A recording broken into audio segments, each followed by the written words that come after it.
My name is Fátima, and today I share my story because, in a way, it's all I have. I'm 22 years old, and right now, I'm sitting in a small, simple room in Jordan, finally safe. But my heart, it still beats in Yemen. I can still smell my mother's cardamom coffee. I can still hear the adhan echoing through the city streets. I can still hear my little sister Aisha laughing. I want you to listen to me. Really, I want you to feel a little of what I've experienced. Maybe then you'll understand why I chose to risk everything. It all started when I was 17.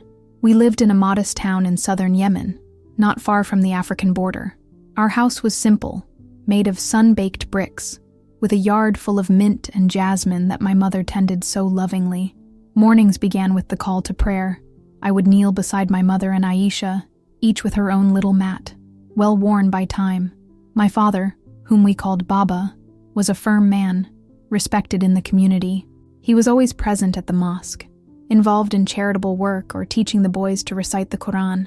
He was strict, but there was tenderness in his gestures, especially when he brought me fresh dates from the market, with a slight smile on his face. "Fatima, my heart," he would say, "you will make us proud yet." I wanted that so much, but inside me, something small and strange was beginning to awaken, like a seed germinating in the dark, waiting for the right moment to see the light. I wore the niqab, like all the girls in our region. It covered everything except my eyes, and sometimes, even my own eyes seemed to no longer recognize me. At school we learned math, Arabic, and of course the Quran, but what I loved most were those brief moments when our teacher, a little more open, let us talk about life. I remember one day in particular, I was sitting in a corner of the playground with my friend Salma. She looked around, lowered her voice, and asked, "Fatima, haven't you ever wondered if God is more than what they tell us?" My heart sank. In Yemen, asking that kind of question could be fatal. Abandoning one's faith was considered apostasy, and the penalty could be death. But those words stuck to me like fine sand after a desert walk. Salma was different. She had a courage that enchanted me. She stole books from her uncle's library and read things we shouldn't even know existed. That same day, in the shade of a date palm, she handed me a folded piece of paper. "Read this, but hide it well." I hid it in my cloak, my heart pounding in my throat. Later, locked in my room, I slowly unfolded it. It was a verse from the Bible in Arabic, written in her handwriting. "Come to me, all you who are weary and burdened, and I will give you rest." The words were from someone named Jesus. I'd never heard him spoken of that way, but what I read felt like a hug. It was as if someone from far away was reaching out to me, and I wanted to hold it. I tucked the paper under my mattress, but I couldn't stop thinking about those words. They stayed with me, even as life moved on. I helped my mother in the kitchen, preparing lamb stew with rice and baking bread in our clay oven. I joked with Aisha, who was always saying that Yemeni honey was the best in the world, and laughed so hard that the house seemed to smile along with her. But at night, when the world slept, I lay awake, thinking, feeling, wondering why those words from a God who said, "Come to me," made me feel so alive. At the mosque, I was taught that Allah was great, merciful, but distant. He saw us. He judged us. We prayed 5 times a day, fasted during Ramadan, and gave alms. This was our life, our honor. But for the first time, I started to wonder, what if there's more? What if God isn't just what I've been told, but someone who truly wants to meet me? But sometimes it all felt like a huge weight, like a stone had settled in the middle of my chest. I did what was right, prayed, fasted, obeyed, but my heart kept asking, could God really be so far away? Could he possibly love me and not just judge me? Salma continued to be my bridge to this new, forbidden world. Every now and then, she would send me secret messages with links to websites about Christianity. At night, I would huddle under the blanket, my phone hidden, scrolling with a trembling thumb. My heart was pounding so loudly I thought I might wake the whole house. The truth is, my cell phone became my window to another world. Baba barely let us use it, but I had saved up some money, well hidden, to get data and connect in secret. There, alone in the dark, I began to learn about Jesus, about how he loved even his enemies, how he forgave, how he gave his life for the sins of others. It was all so different from what I had heard all my life. In Islam, we were taught to obey, to fear, to seek perfection before a just but distant God. Jesus, on the other hand, seemed to extend his hand, saying, "Come, know me, I am here." And that touched me in a way I couldn't explain. I was scared, very scared, but I couldn't stop. It was as if my heart had found a path, and even though I couldn't see where it ended, I didn't want to turn back. Then, one random night, Salma sent a message that paralyzed me. "There's a meeting today. Come." A gathering. A simple word, but I knew what she meant. A gathering of Christians. People like her, hidden, living their faith in secret. In Yemen, this wasn't just forbidden. It was dangerous. Armed militias controlled the southeast, where we lived. Neighbors watched neighbors. No one trusted anyone. If anyone found out, I wouldn't just lose my freedom, I would lose my family, my life. But in the background, there was an insistent voice, soft and persistent. "Go, see for yourself." I told my mother I was going to study at a friend's house. She nodded absently, braiding Aisha's hair. I took advantage of the distraction and went outside. The sky was dark. The air smelled of dust and spices. Salma met me on a street corner and led me through narrow alleys, past men chewing khat, their eyes red and cheeks puffy. The meeting was in the stuffy attic of a small spice shop. To get in, we used a code word, regards, as if peace were a secret password. Inside, there were only 6 people, sitting on worn cushions, in the dim light of an old lamp. An old man with a white beard, a woman with a baby, a boy my age, all with a look of hope and fear in their eyes. They greeted me with shy smiles, as if they already knew how much I was risking just by being there. The old man, named Abu Isef, opened a hidden Bible and began to read softly. He spoke of a time when Jesus walked on water, in the midst of a storm, and for a moment, I felt like I was in that boat, but not afraid. For the first time, I felt safe. Then they sang a hymn. Amazing Grace, how sweet the sound. It was so soft it sounded more like a whisper. I couldn't sing. I didn't even know the words, but my eyes filled with tears, because in that hidden corner of the world, something inside me began to change. I walked home in silence. I entered slowly, crawling into bed as if floating. I wanted to tell Aisha everything, show her this love, this light, but she was only 14. She was still just a girl, and deep down, I was terrified she'd tell Baba without understanding what she was doing. That night, for the first time in my life, I spoke to Jesus. My voice was almost a whisper, but it came from the depths of my soul. If the Lord is real, show me, keep me, help me. And suddenly I felt a peace, not something magical or noisy. It was like a warm blanket in the middle of winter, a relief in my chest, a sigh of relief from my soul. But the fear was there too, cold, present, because in Yemen, changing your faith wasn't just a spiritual decision, it was a risk of death. I knew the stories, girls beaten, locked inside their homes. Some simply disappeared, and our town was too small for secrets. There were eyes everywhere, and I knew, if they found out, I would lose everything. Days turned into weeks, and the weeks seemed to slip through my fingers. I continued to attend meetings whenever I could, slipping away in silence right after Maghrib prayer, when Baba was already at the mosque. Each encounter was like a flame that warmed my heart. I felt closer to Jesus, more welcomed, more alive. But at the same time, something inside me was breaking, because with each step toward this new faith, I seemed to be moving away from my family. Mom started to notice. "Fátima, are you okay?" she'd ask as she stirred coffee in our small kitchen, the scent of cardamom filling the air. I'd smile and say I was just tired, but my heart ached. It hurt because I loved her with everything I had. Her hands, calloused from the daily struggles, her stories about her childhood in the desert, her way of caring for us even when everything else was missing. I loved Baba's open laughter, Aisha's little voice narrating every detail of school, as if it were the most important thing in the world. And there I was, carrying a secret that could tear everything apart. I felt torn, like I was betraying the ones I loved most. Then one day, in the market, I saw something that chilled me to the bone. A man was shouting, furious, pointing his finger at a woman covered in a black abaya. "She's a kafira," he yelled. "She read their book." People began to gather, muttering words that sounded like stones. And indeed, they began throwing stones. The woman's face was hidden, but her screams, her sobs, pierced my soul. Soon soldiers arrived, armed, cold-faced Houthi men. They grabbed the woman and dragged her away. No one tried to stop them. Everyone just watched, including me. I stood there frozen, the basket of tomatoes clutched to my chest. Salma appeared and pulled me by the arm, around a corner. "This is what happens, Fátima," she whispered in my ear. "You have to be careful." That night, the woman's screams haunted me. I closed my eyes but kept hearing them. Was this the future that awaited me? To be dragged away, stoned, and disappeared? Even so, I didn't stop. I kept reading. I kept praying. The Bible app became my secret refuge. Every time I locked my bedroom door, it was like entering a sacred place. I read about love, about courage, about a God who said, "Fear not, for I am with you." I wanted to believe with all my strength, but fear was a shadow that followed me constantly. I began to live as two people. The Fátima my family saw, the obedient girl, in a niqab, smiling at her neighbors, kneeling at the right times, and Fátima, who loved Jesus, who dreamed of freedom, who wept, reading about a savior who knew her heart, and I knew.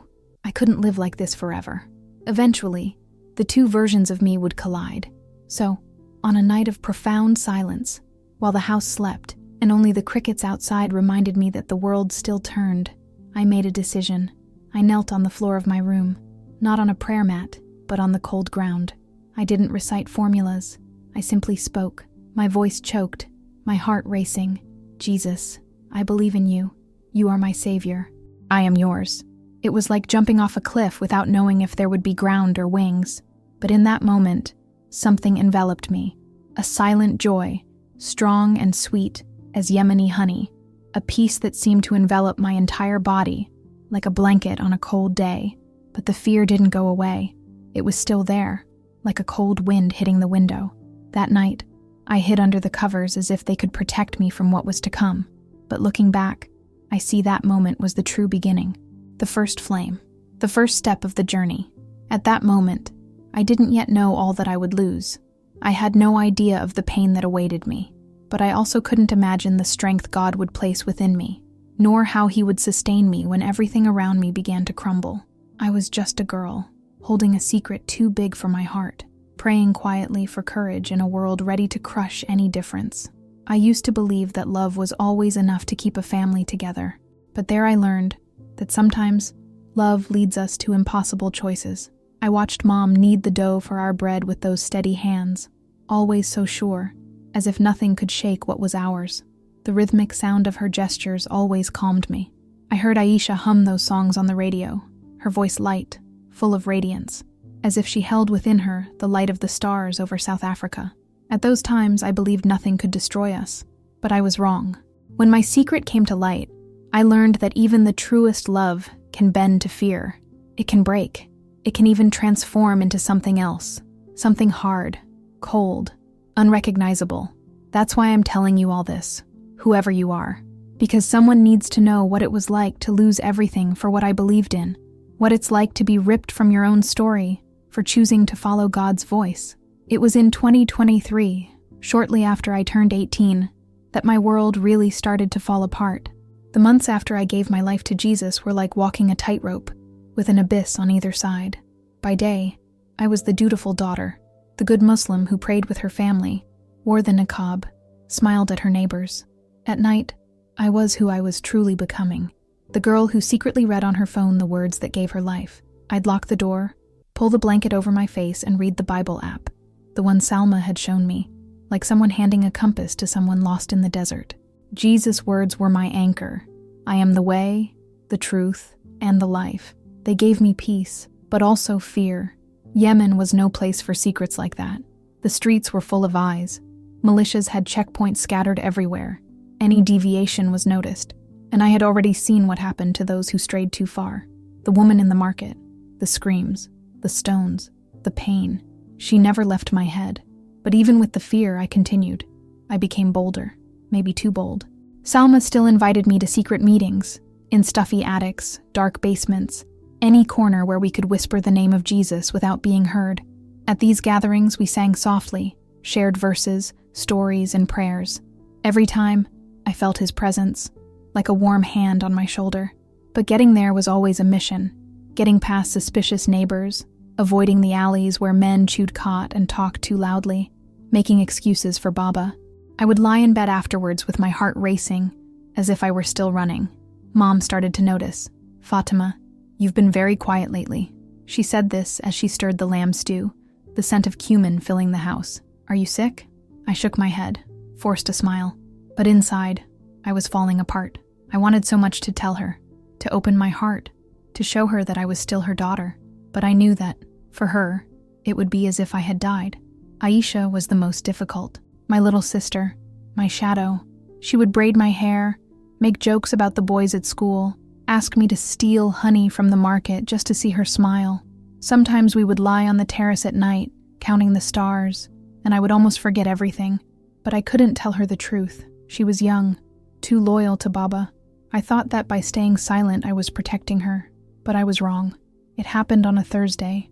The air in the house was thick, scented with incense from Mom's burner. I was in my room, lying down, reading a verse on my cell phone. "Blessed are those who are persecuted for righteousness' sake." And I didn't hear when Aisha came in. She was supposed to be in Quran class, but for some reason she came back early. When I realized, she was already there, standing there, staring at my phone screen. "Fátima, what is this?" Her voice was harsh, surprised, scared. I tried hiding the phone, locking the screen, saying something, but she had already seen it. The expression in her eyes changed. Is it the Bible?" She spat the word out as if it were something dirty, forbidden. "Please, Aisha, it's not what you think." My voice cracked, tears already burning my eyes. "I wanted to hold your hand, explain, beg," but she backed away. One step, then another, and he shook his head, shocked, confused. At that moment, I knew. Everything was about to change. "You are reading their book," she whispered, as if I'd torn something sacred between us. The pain in Aisha's gaze pierced me more than any words. I believed, for a foolish moment, that she would keep my secret, that the love that bound us, so simple, so pure, would be stronger than the fear. But sometimes, fear wins. That night I heard her sobbing from the kitchen. "Mommy, Fátima is reading bad things," she cried. "She's not one of us anymore." My stomach churned. I felt betrayed, yes, but most of all, shattered. I wanted to run, to explain, to beg, to say that nothing in my heart had changed for them, that they were still my home, my life. But before I could even leave the room, the door was thrown open with a bang. It was Baba. His face was hard as stone, but his eyes burned. "Give me the cell phone," he ordered. I stood still, just for a second, but it was long enough. He snatched the phone from my hand, stared at the screen for a moment, and without hesitation, threw it hard to the ground. "Kafira!" The word exploded in the room. Unfaithful. The slap came so fast I didn't have time to protect myself. It knocked me to the ground. My skin stung, but the worst pain was inside. "How could you embarrass us like this?" he shouted. Behind him, Mom cried silently, clutching her rosary, as if each bead were an anchor to keep her from falling. "Fátima." "Why?" she murmured, as if she no longer recognized her daughter.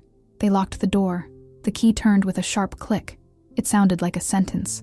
I sat there on the floor, my knees drawn up to my chest, trying to breathe.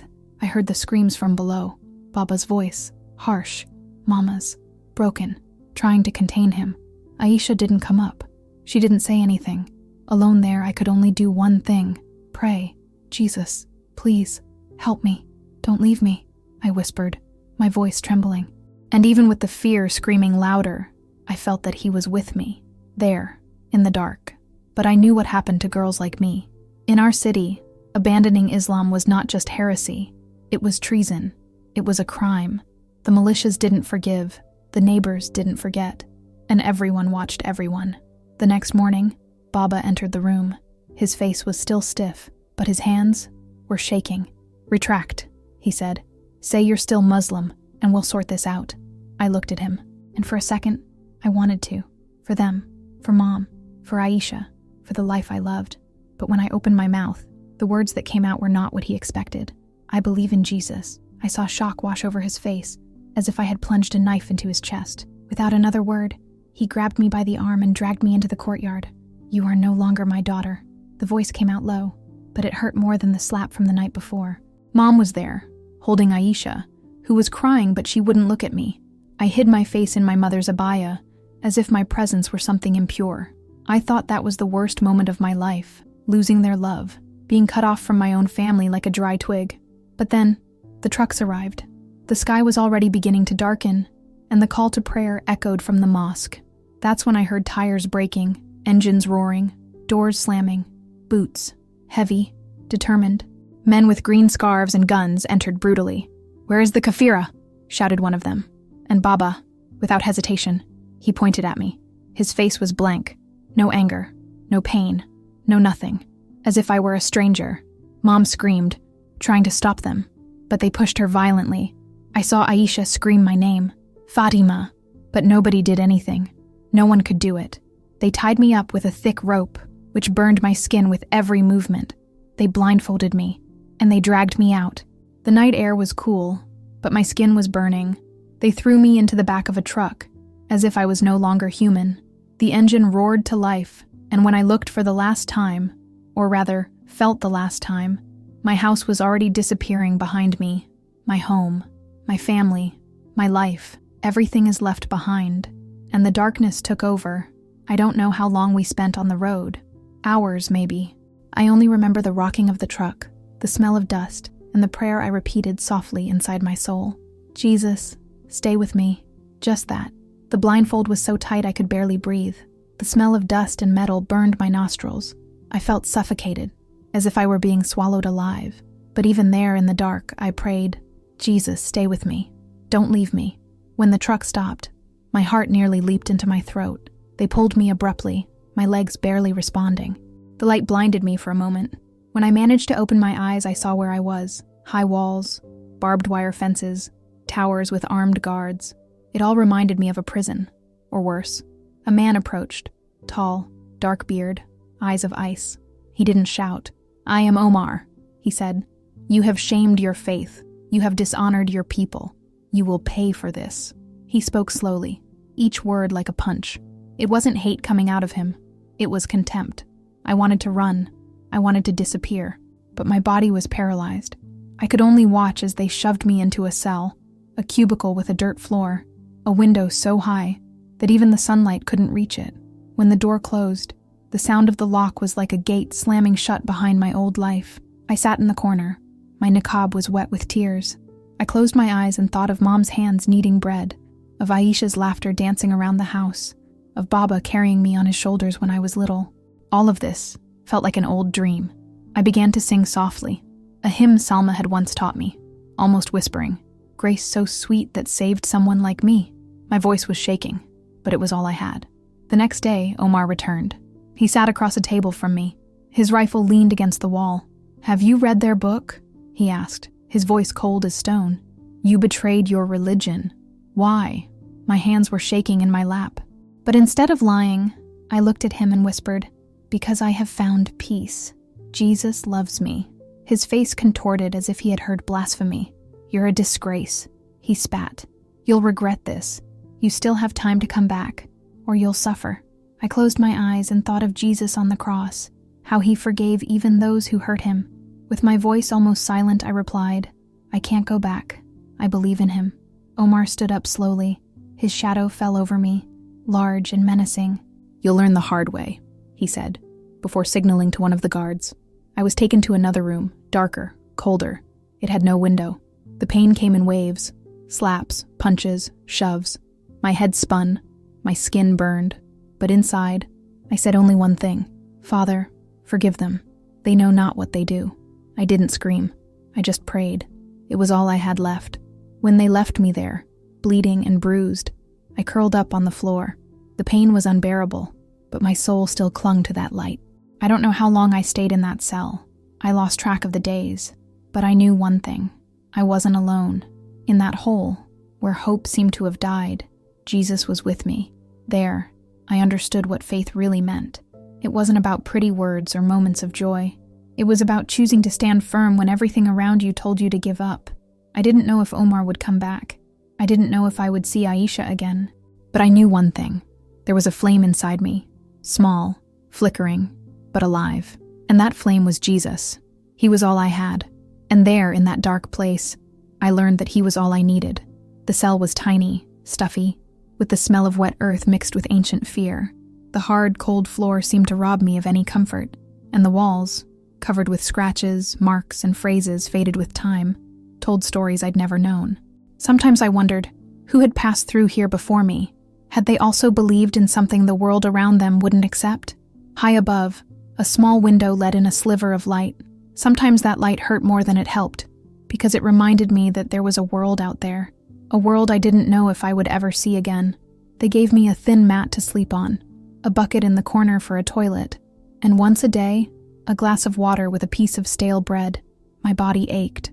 Every bruise, every cut was a reminder of how much I was paying for loving Jesus. But nothing hurt more than missing him. The memory of the smell of Mom's coffee, the way Baba smiled when she called me my precious daughter, and Aisha. Her laughter echoed in my head, mixed with her voice telling me, "You are no longer one of us." Omar came often, always the same steely gaze, always the same false, calm voice, like poison poured into honey. "You can still come back, Fátima. You can still be saved." But his salvation was not mine. I could barely speak.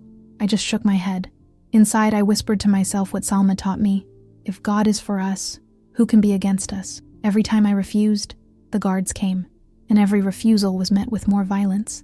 They dragged me across the ground, beating me with their hands, with sticks, with whatever they could find. Sometimes they said words that burned more than blows. Sometimes they did things that can't be described here, things that left me in pieces. I would cower in a corner of my cell afterward, feeling dirty, small, and broken. But deep inside me, there was something they couldn't reach. "Jesus, stay with me," I prayed, and he stayed. I know he stayed. The shame was worse than the pain. In my country, a woman's honor is everything. A woman without honor is as if she were worthless. Sometimes I thought about my mother teaching me to cover my face with the niqab, telling me that purity was protection, and then I felt like a traitor, as if I had tarnished everything she had tried to preserve in me. But then I remembered Jesus' words, "You are already clean because of the word I have spoken to you," and that sustained me. I was not clean in the eyes of the world, but in his eyes, I was a daughter. One day they put another prisoner in the cell next door. I heard her crying softly through the thin wall. That first night, after the guards had left, I crept closer to the corner and whispered, "Hey, are you alive?" Her voice took a while to respond. It was soft, tired. "I am. My name is Mayam." Little by little, we became cellmates without seeing each other. We whispered through the cracks when everything was quiet. She was about 30 years old and had a heartbreaking story. "I lost my children," she said one night. "My husband left me when he found out I followed Jesus. Then came the arrest. But even with all this, she wasn't bitter. She was strong. Not the kind that screams, the kind that remains. "He's worth it, Fátima," she told me. "Right here. He is with us." In that filthy, forgotten cell, Mayam became my sister in Christ. She became my light. While the world outside remained silent, we whispered verses, prayed for each other, shared memories that hurt, but also kept hope alive. The wind shook the barbed wire, and we listened to it like music, the sound of resistance, the sound that we still existed. And every time I wondered if I could make it through another day, Mayam would whisper the same thing. "We are in his hands, and no one can snatch us away." Miriam had become my soul sister. In the darkness of that prison, her presence, even separated by walls, was one of the few remaining lights. She told me about her life before everything, how she had been a teacher, her mornings with chalk and the blackboard, and how her young son loved to draw birds. One day, while secretly listening to a radio program, she met Jesus. "It was like breathing for the first time," she said. She taught me a hymn I had never heard. "What a friend we have in Jesus." We sang softly, so softly that the sound barely came out of our mouths. It was more thought than sound, and yet it reached the sky. I told her about Aisha, about how she used to laugh at bad jokes and hum old songs. I told her how it hurt to remember her eyes watching me with fear. Miriam listened silently, then whispered, "God sees your heart, Fátima. He will bring your love to her, even if you cannot." And in that moment, I cried, but not out of despair, out of hope. The guards didn't want us to speak. They banged on the walls, shouting "Kufar" with contempt. But we learned to circumvent the silence.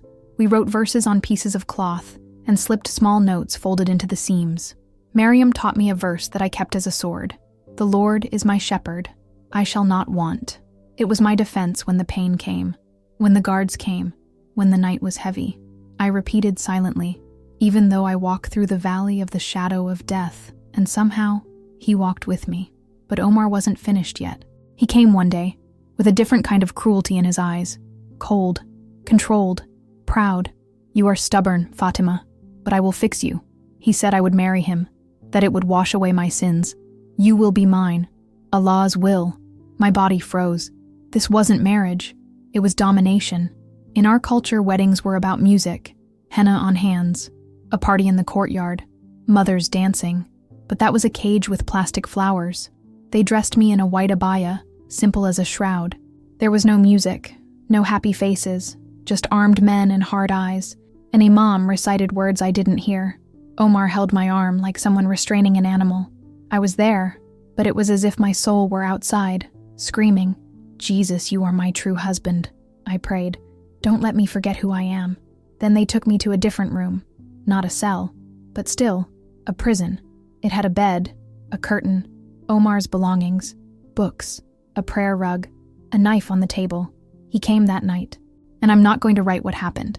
It's the kind of pain that has no words, only scars, on the body and soul.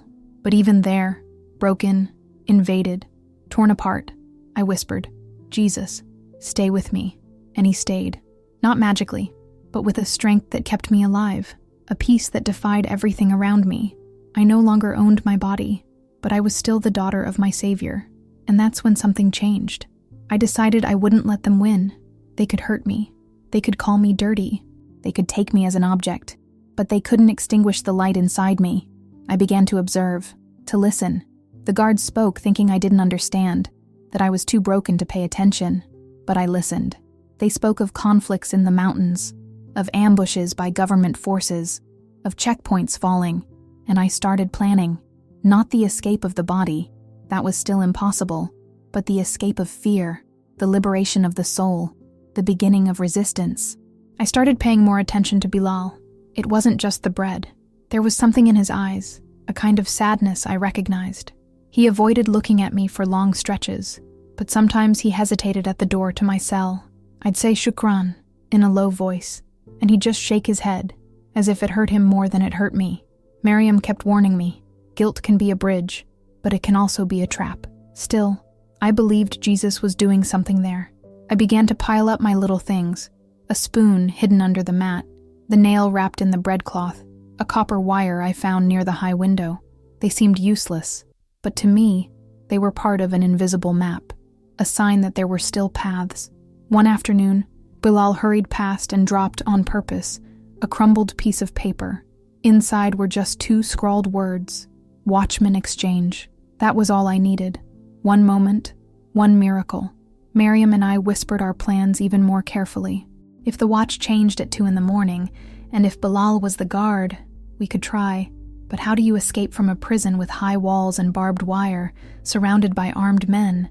We didn't know, but we knew why we wanted to, because Jesus promised life, and we were still breathing. The next night, I kept the piece of dry bread in my chest as a talisman. My hands were shaking. The nail was hidden inside the hem of my abaya. The spoon was tucked into the waistband. Bilal passed by silently, his steps lighter than usual. Our eyes met, and he nodded. Once. My legs almost gave out. He leaned against the gate as if he were just stretching.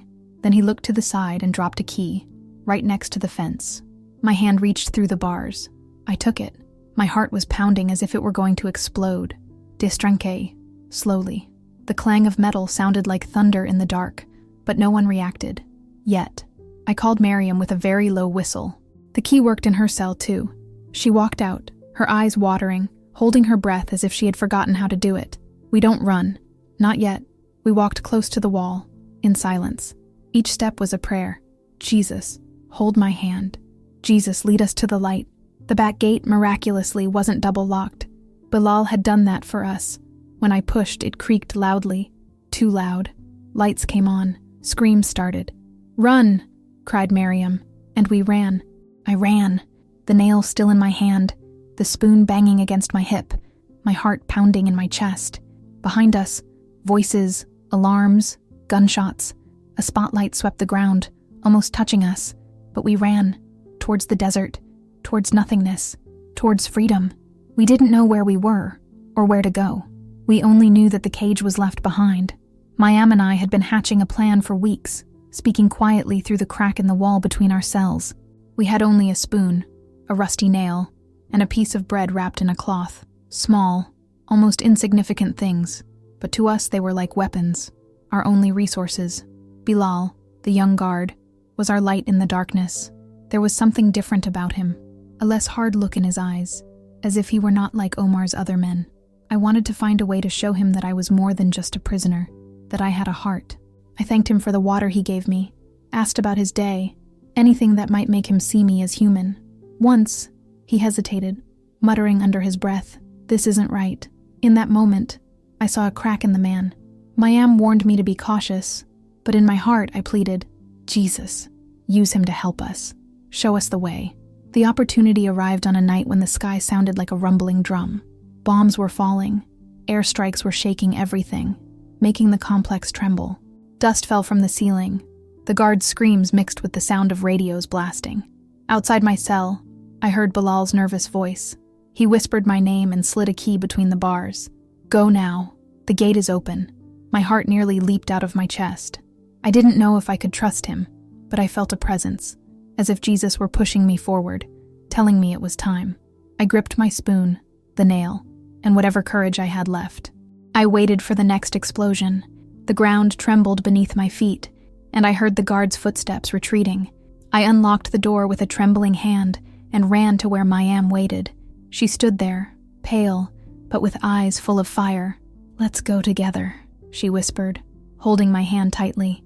Even cold, her hand gave me strength. We passed through corridors filled with weapons, the air heavy with smoke and dust. The gate was open, unguarded, just as Bilal had promised. I wanted to thank him, but there was no time. We ran into the desert, in the darkness of the night. The sky was freezing, the sand biting my bare feet. I'd lost my shoes in there. Mayam was exhausted, but she didn't say a word. We just ran, panting, in silence. The bomb's lights lit the sky, orange sparks that both guided us and betrayed our escape to anyone watching. I prayed softly, "Jesus, protect us." We hid behind rocks and along dry riverbanks, only moving when the sound of the bombs died down. My legs burned, my lungs burned, but Mayam stood firm, holding my hand. "We're free," she whispered, her voice trembling between joy and exhaustion. I wanted to believe her, but fear clutched my chest like a huge stone. We had barely run far when we heard it, the rumble of trucks approaching, loud engines cutting through the silence. Omar's harsh voice echoed across the desert. Mayam pulled me behind a dune, squeezing my hand. "Stay down," she whispered. The headlights swept across the sand, and I knew our fight wasn't over. "Find Kufar," Omar shouted angrily, making my heart nearly stop. If they caught us, I knew it would be worse than anything we'd ever experienced. Perhaps a quick death, or something slower, more cruel. I thought of my mother, her delicate hands, and of Aisha, whose laughter was like a melody I would never forget. I would never see them again, but I couldn't give up now. I whispered to Mayam, "We have to keep going." She looked at me, her eyes shining with tears but full of courage.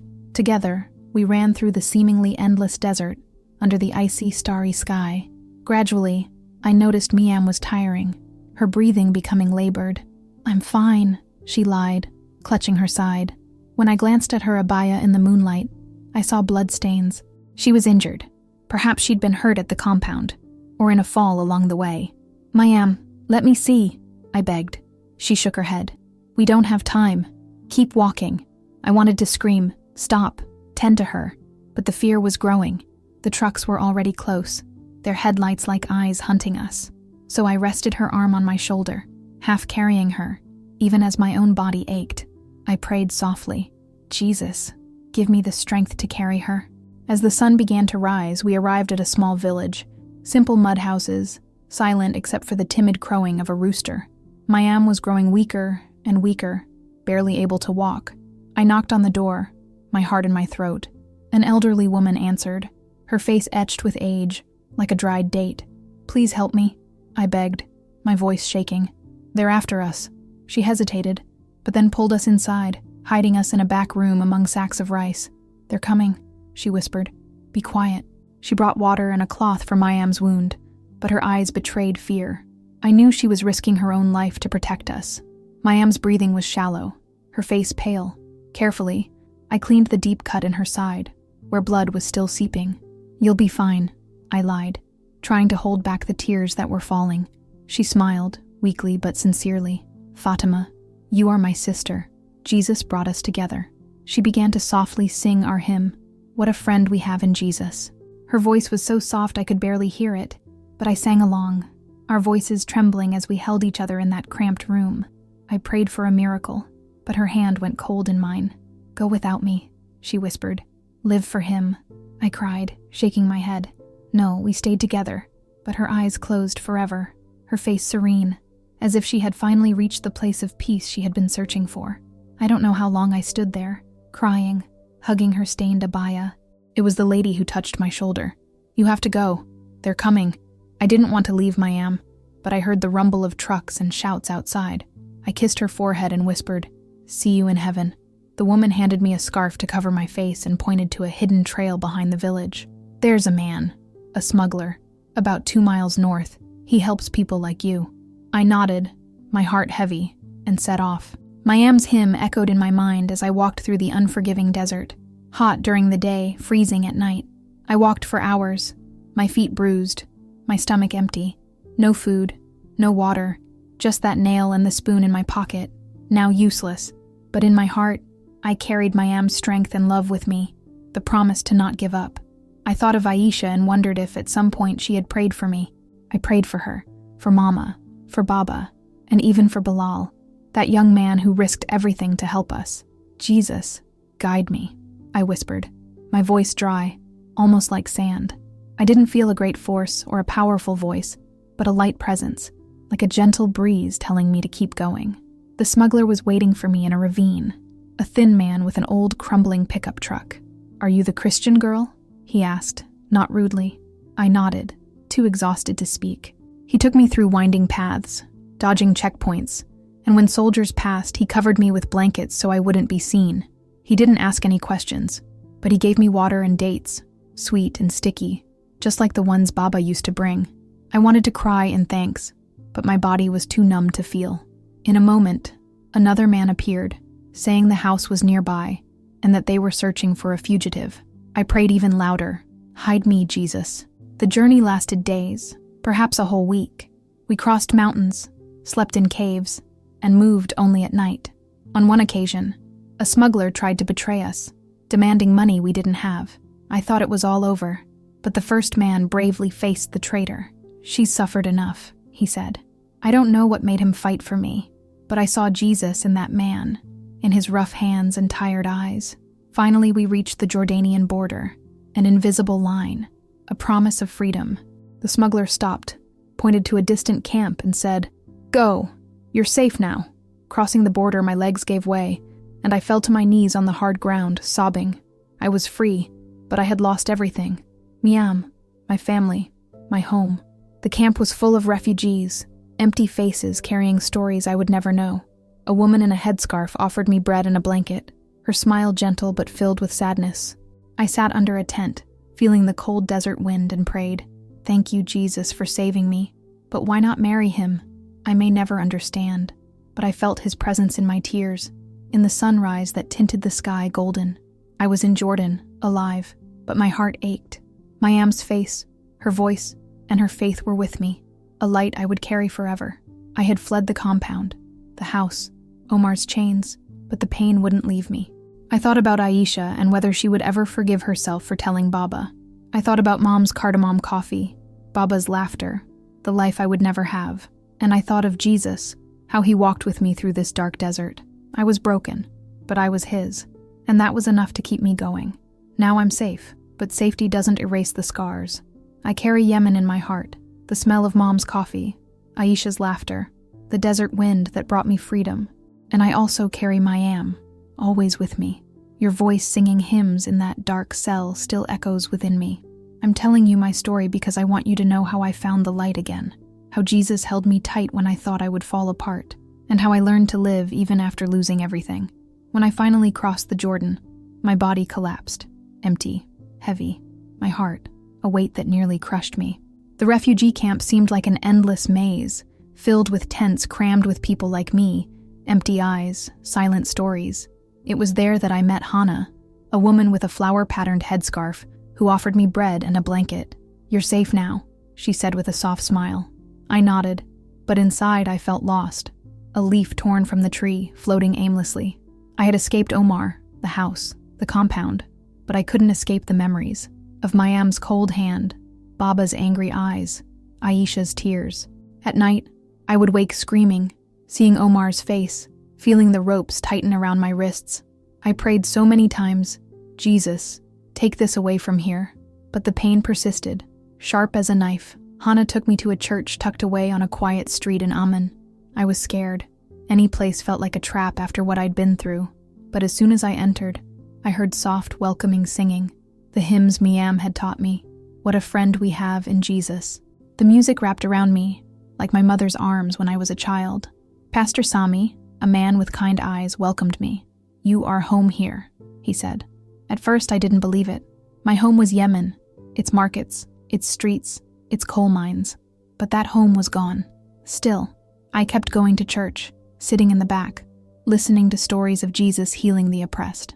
Over time, I began to feel less alone. The church became my family. There were other refugees, some Christian, some not. Ila, a woman who had fled the war, taught me to sew. Her fingers were nimble with a needle and thread, and she would laugh, saying, "Fátima, you're better at praying than sewing." I smiled, my first real smiles in months.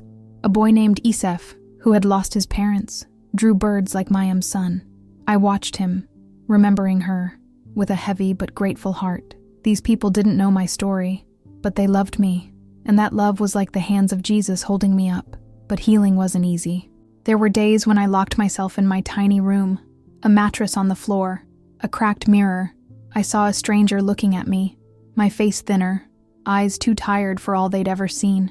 I dreamed of Omar's hoarse voice, of Mayam's blood on my hands. I woke crying, with trembling prayers. Why her, Jesus? Why not me?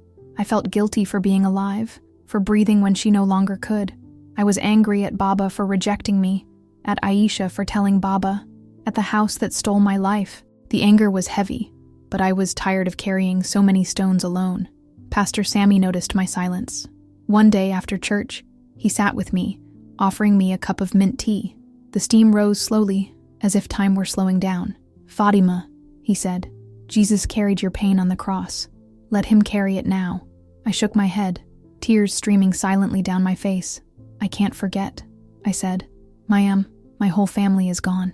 He looked at me with a calmness that touched me deeply. "It's not about forgetting," he replied tenderly. "It's about forgiving, not for them, but for yourself." Those words stayed with me, planted like a seed in solid soil, even when I didn't yet know how to cultivate them. Gradually, I became involved with a humanitarian aid group that supported refugees like me. We brought food, blankets, and often just listening ears to hear broken stories. It was there that I met Zara, a Yemeni Christian who had found faith despite the wounds she carried. She told me something that has never left my mind. God can transform our pain into strength. Your story can be a light for others. At first, I confess, I didn't believe her. My story was a burden, a shame I hid. But over time, I began to open my heart, sharing pieces of it with other women at camp. I told them about Jesus, how he walked with me through the desert of my life, how he loved me even when I felt I didn't deserve any love. I saw their eyes shining. I saw tears and a silence full of hope, and I felt Miriam there, encouraging me to keep going. One night, sitting with a pen and a piece of paper, something I hadn't done in a long time, I wrote a letter to Aisha. My hands were shaking, but the words flowed. "Dear Aisha, I miss you so much. I miss your laughter, the way you stole my honey. I know you told Baba because you were afraid, because you love me. I no longer hold on to anger. Now I'm a Christian, and Jesus taught me what it means to forgive. I pray that one day you will understand that he loves you too. You will always be my sister." I didn't send the letter. I didn't know where it would go, but writing it was like releasing a burden I'd been carrying for years, like finally taking a deep breath after so much suffocation.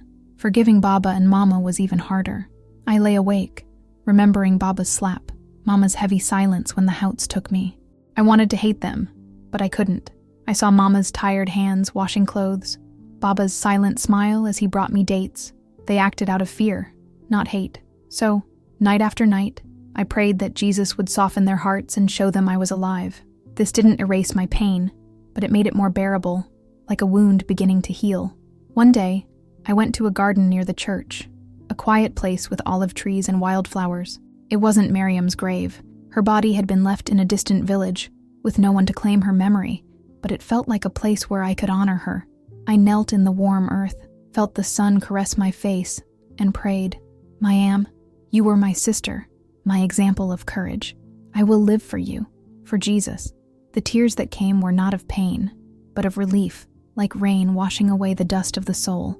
I felt her hymn echoing in my heart. What a friend we have in Jesus. The church asked me to tell my story one Sunday. I was terrified. My voice was breaking, my hands were shaking, but I kept my gaze steady and spoke. "I'm Fátima," I began, my throat tight. "I was a Muslim, but Jesus found me. I lost my family, my home, my friend Miriam. I suffered. I felt shame, but he never abandoned me. He carried me through the desert and the darkness. He is my light, and he can be your light too." When I finished, I saw tears in the eyes of men and women, refugees and locals.